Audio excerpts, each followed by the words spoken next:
Here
I am after so many years, hounded by hatred, trapped by fear. I'm in a box. I've got no place to go.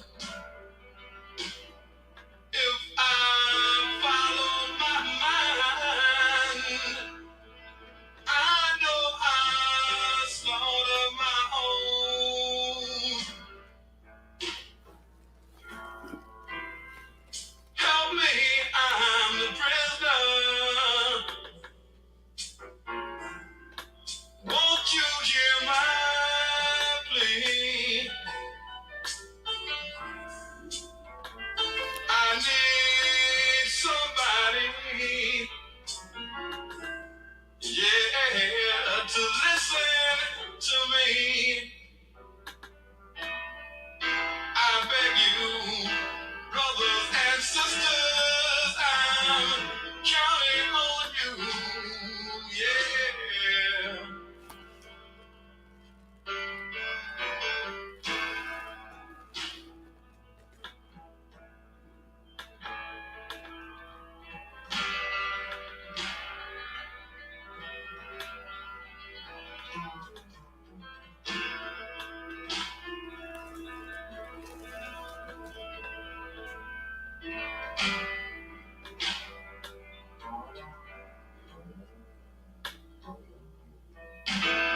Black babies in the womb, shackled and bound, chained by the caveman, keeps beauty down, smacked on the ass when they're spoiling and wet. And to a spineless man who never forgets, never forgets that he's a prisoner. Can't you hear my plea? 'Cause I need somebody, Lord knows, to listen to me. I'm a stranger to my son who wanders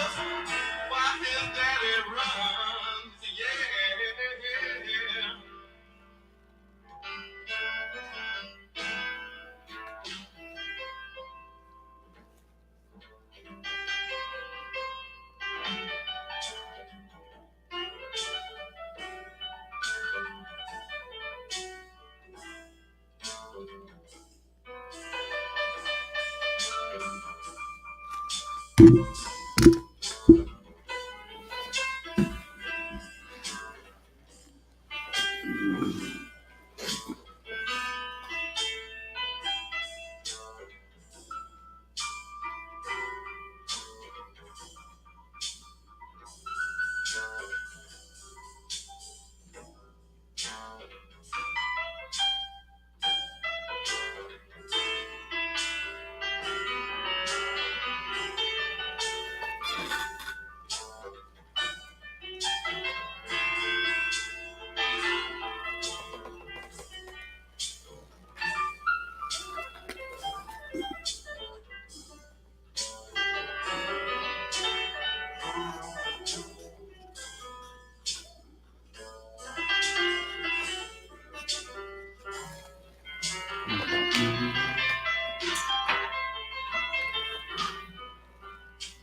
my way to work in the morning when I don't give a damn.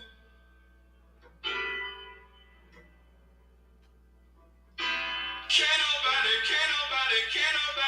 nobody see just who in hell I am. Him dead by a suit, yes, or choked up in a tie. Ain't no wonder sometimes, dear morning, I hear my woman cry. She knows her man is a prisoner. Won't you hear my plea?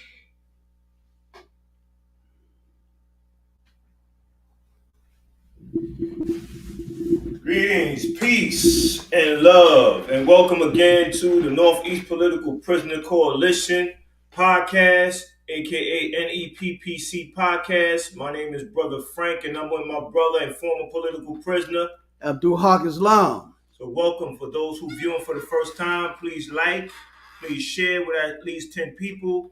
Let's get that viewership up. Let's get that subscription to our YouTube page up, because this is all about political prisoners. They need that platform.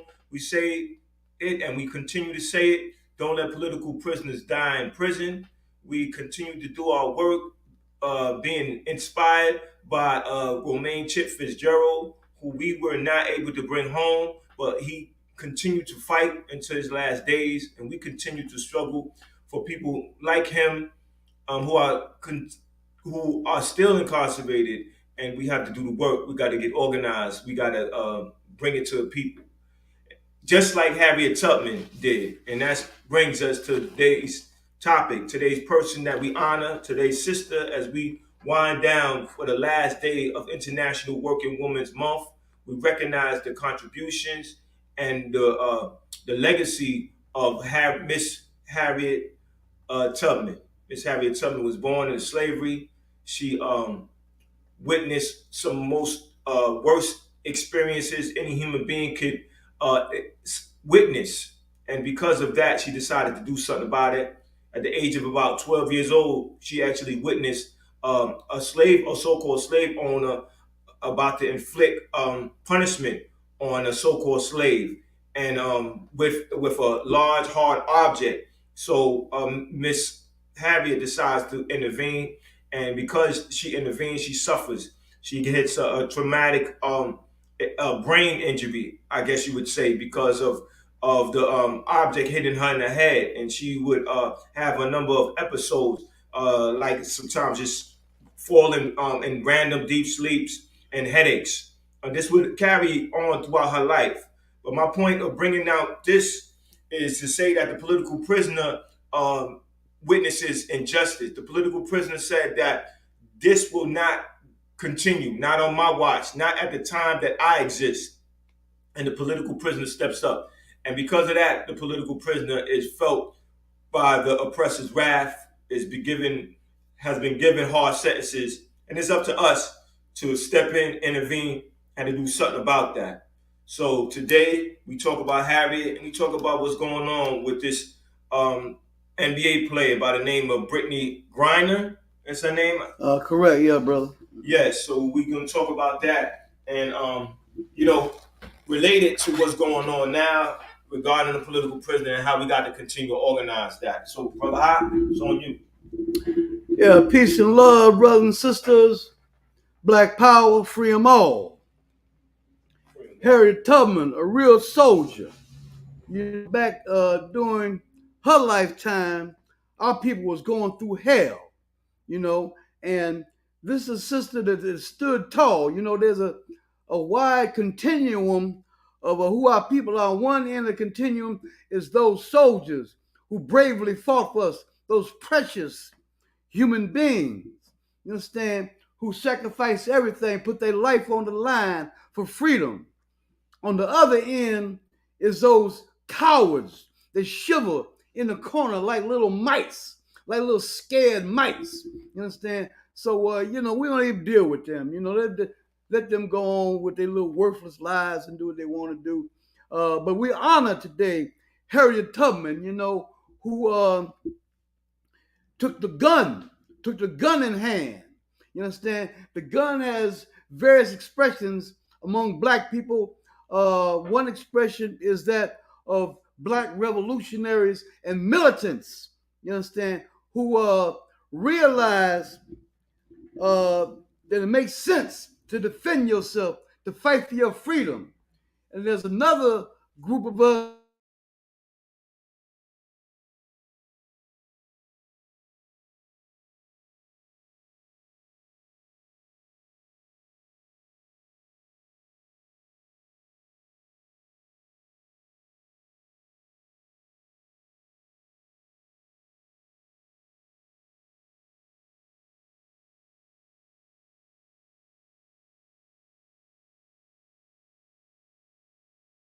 favorite song is Rat-a-tat-tat. Okay, I couldn't find that poem, but I got another poem I want to read called "Shoot Your TV." Shoot your TV. When the alien brain eater produces counter-revolution in Negro minds, then the why of scientific inquiry becomes the universal stupid question. Running like and slobbering inside out, upside down werewolf through backward land, snatching common sense like wisdom teeth with no Novocaine. Dr. Frank N. Stein give the white man's insides abnormal minds and white eyes that are blind to white lies and cannot analyze causation.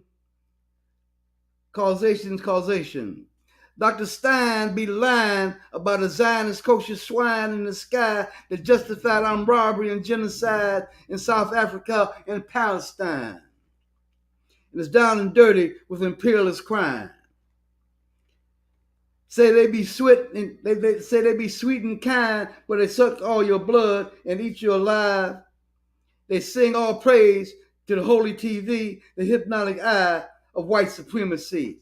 It says, get lobotomized, politically sodomized, and hypnotized. It says, speak, bark, heal and beg, roll over and play dead. Mass propaganda invades every nation, home, classroom, and radio station. It hides like a virus in entertainment. It entertains you while staging a coup in your brain. The family circle becomes an insane asylum 18 hours a day. Pull out your pistol and shoot your TV. Edward Bernays pumps bullets in Edward Bernays pumps bullets in your brains from the grave, selling war for colonizers to self-hating slaves. Joseph Goebbels would laugh himself to death in the grave if he could see how the 99% think the 1% is 100% omnipotent. Political science becomes political silence when 40 when the 40 funeral march of the student vanguard. History is a mystery with no lessons learned. When our tortures are our teachers, Pinochet, Mobutu, and the Shah of Iran never happened in Never Land. Some study economics and get straight A's in tests and essays in the university, but pretend they can't see sanctions killing Zimbabwe. Lying to oneself is a precious lesson in the system of fraud and oppression. Geopolitical baby killers kill babies with sanctions. The oil blockade in Venezuela is causing a famine as a new Vietnam type war is in the horizon. When the predators brains tell their brains what you see, they think bombs falling from the sky is democracy. Take a machine gun and shoot your TV. There's a little bit more to that, but it's kind of long. So I just, leave y'all with that one right now. That was very powerful and very inspiring, just like the work of Harriet Tubman, because Harriet Tubman, she had a very, very important, powerful saying that I want the people to see, because this saying is very important because it's something that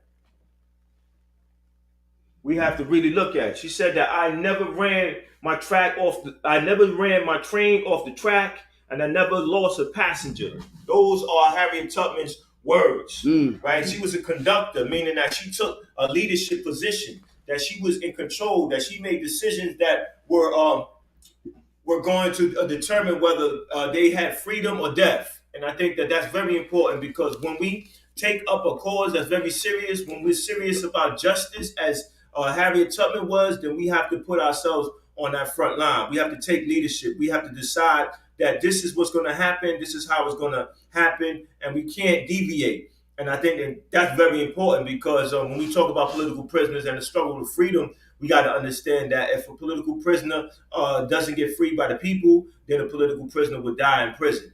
And if we are not participating in the work, then we say that there's no such thing as political prisoners, that those are terrorists and they deserve to be incarcerated for the duration of their life. And I think that what's going on with this NBA player, we have to look at that, because now the United States wants to say that there's a political prisoner. So we want to say that we have to address political prisoners in the United States, because the fact is that this is going on, it's happening, and we have to look at this and ask ourselves, how does this current situation relate to our history? Because our history of struggle has always produced martyrs and produced political prisoners. And we have to accept that as being an actual fact that comes with struggle. Because once you struggle for something, then there's going to be a pushback from the state. And that's exactly what the casualties are. There's martyrs and then political prisoners. But we look at Harriet Tubman and we look at what she represented and what she's known for. We have to ask ourselves, what does that mean for us? If we respect Harriet and we unite with what she's done, then we will participate in some form of change. Right? Some people want to cut checks. Some people want to demonstrate. Some people want to organize. The point is, you have to do something. Right? So we have this podcast, and we say that you can donate, make a contribution a month. As we always put out Killer Mike's piece. We're going to do that before we leave and let you know that this is important work, because we have to do this ourselves and we have to get busy. We call on the community anywhere that there has a significant portion of people of color. But even if you're not of color, you're just somebody who cares about justice, then you want to do something. So we call on you to participate. bring this idea to your church, your mosque, your synagogue, wherever you at, whatever faith you belong to, you have to do something. I think that when I look at Harriet Tubman and I look at these sisters now, I look at her as being a model, a role model for them to follow, because she was committed to the very end. She freed a number of slaves, including family members. They say that she would have a gun in one hand and a Bible in another, and you cheat freedom of death, right? Because freedom of death. And they say that she said that she would freed a whole lot more if they knew they were slaves, or they had that political education, yeah. Right, that political education. If they was truly bothered by their current situation. And I think that when we talk about political prisoners, I know when I talk to Sundiata Akoli, or I see N.E.P.C with Jalumu the King, or I talk to Sekou Odinga, and I hear about their experience, their torture, and the years that they've been incarcerated, I ask myself, what does that mean to me? What does those conversations mean to me? If they mean anything, then I participate in change, because it's not correct. Because these are people with families. These are people who sacrifice so much to move for people forward, whether you agree with a person's tactics or not. The end is that a person was on the front line. A person said, I'm not afraid to go against this system, this empire. I'm not afraid to stand up for justice. So, Brother Haqq, you are a former political prisoner. Mm-hmm. You had people visiting. You had people organizing and protesting for you, right? Speak on that. Speak on what did that mean to you, and how did you see them as the current Harriet Tubmans? Yeah, well, the visiting room is always a welcome call. When you hear your name being called, saying you got to visit, you're always welcome. That it's a beautiful thing, so you have a little while of freedom, when you're out there in the visiting room, to see your friend, to see your loved ones, and to see the people's appreciation, for why you in there, So I would say, to the brothers and sisters out there, to give our political prisoners that gift of freedom, you understand, of periods of freedom while they're in there, and continue to struggle for their permanent freedom, to be free. You understand what I'm saying? Because they deserve to be free. They fought for us, and they're very, very deserving, So stand up and fight for them, and make that a priority in your life. We must develop a great, powerful, tremendous movement to free those, you understand, who deserve to be free, who fought for freedom, our freedom fighters. The most precious among us is our freedom fighters. At this point, like Frank said, that we like to talk about current events to relate it to the situation of our freedom fighters. Another thing happening right now with a sister is Sister Ketanji Brown, who has been nominated to the Supreme Court. And as you know, courts deal with appeals, and people have very, very legitimate causes for appeal. But if the court is far right wing, you understand, they will turn down people's and say that they're illegitimate. As some of y'all probably know, Donald Trump put 3 far right wing justices on the Supreme Court, and the sister, now was given an avalanche of stupid questions, because the enemy wants to continuation of rulings against our people. Not only those who are seeking freedom, through the appeals behind being locked down, but in other matters too, Some of the most horrendous decisions came down, like those against Dred Scott, Plessy versus Ferguson. So these are type of decisions that the enemy wants to come with. I'm gonna read something from the Quran about legal matter. when people have revolutions, the courts, the army, and the police are the sharpest spurs that push people to want a fundamental social change. And like I said, the court, being prominent in that. So there's a verse in the Quran 4:60, that talks about judgments that people in power make. Very, very good. They call it the judgment of the Tagut. The Tagut means devils, devils in leadership positions. All right, here we go. Bismillah ar-Rahman ar-Rahim. Have you not seen those who claim to have believed in what was revealed to you and what was revealed before you? Their wish is to refer the legislation or judgment of the Tagut, while they were commanded to reject it, and Satan wishes to lead them far astray. So the judgment of the Tagut is the judgment of this devil system. You understand? And so this recent happening in current events, is relative to our political prisoners, because the so-called powers that be want them to be turned down again and again and again by the parole boards and have their appeals overturned by the courts. And with respect to the sister, the sister, the basketball player, she has a very, very crushing blow to her life, and I want to relate that to the month of Ramadan. In the month of Ramadan, we fast to gain self-control, you understand? And being sometimes free them all, sometimes being out of control leads to much pain and misery in our life.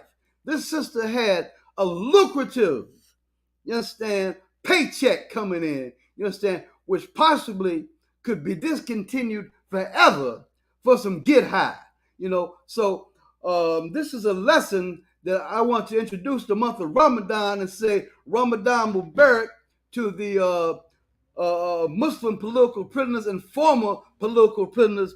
Ramadan Mubarak, a time when we fight for self-mastery, and not being in control of our desires has caused much, much pain and misery in our lives. And what happened to the sister is an example of that, and she deserves to be free, and just like she deserves to be free, all our political prisoners deserve to be free.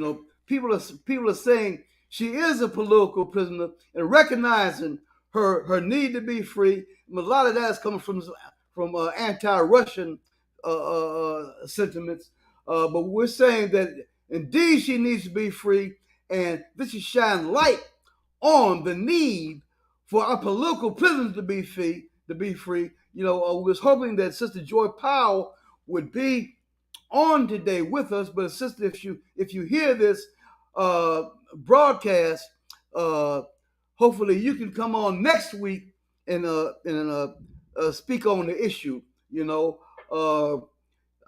probably have feelings about this sister Ketanji who's trying to get on to the Supreme Court, being that you have actions in the court trying to get your freedom. So to our brothers and sisters out there in a listening audience, to all freedom-loving people, we say, what's it called? Free them all.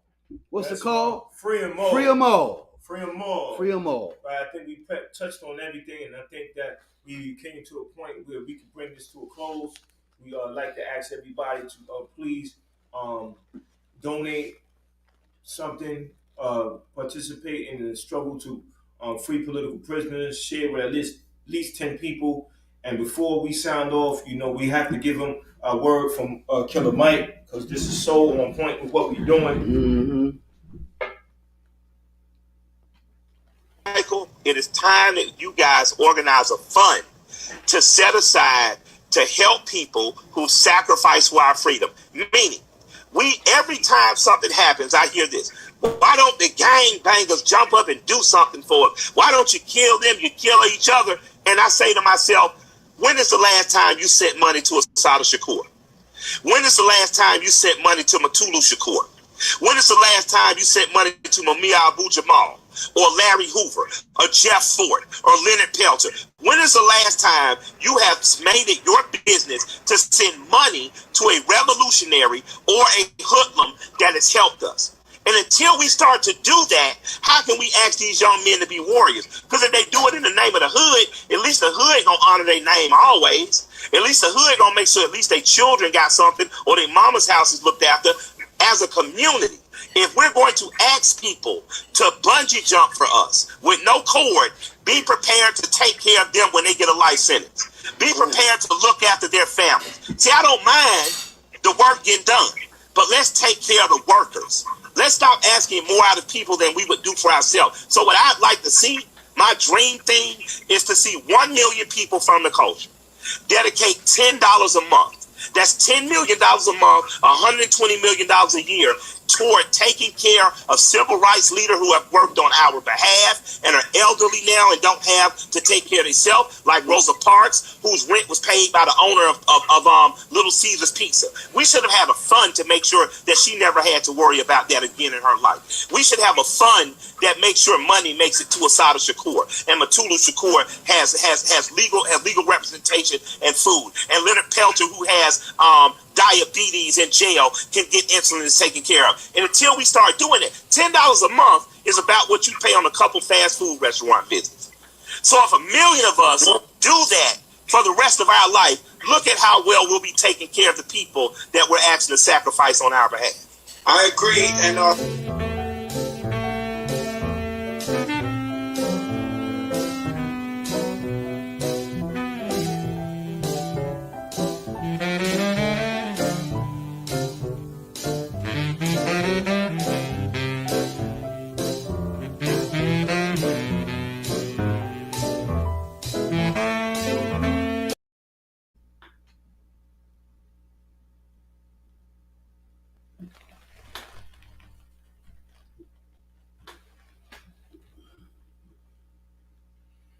what's the call? Free them all.